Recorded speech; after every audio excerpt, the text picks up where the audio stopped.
In this video, I'm going to show you how you can simply unsubscribe to all emails in Gmail. So without wasting much time, let's get started with the video. So first up, what you're going to do is that you're going to head over to Gmail.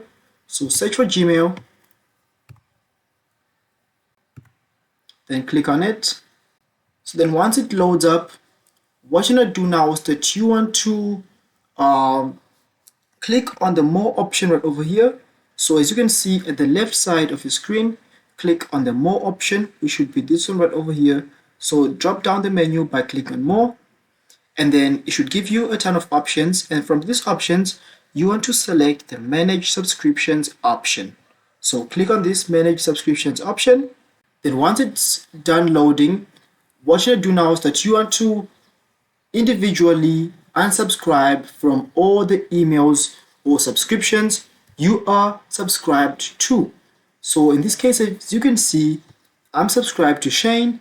I can simply click on this -2 right over here, and then it's going to give me the option to unsubscribe, and I can simply click on unsubscribe, and then I will have successfully unsubscribed from that particular email. So you need to do this one by one for each email until you're done, but it might take some time, but it's more effective. Sorry if you found this video helpful, or if you found it, or if it worked well the way you were expecting it to. Please leave a like, comment, subscribe, and I'll see you in future tutorials.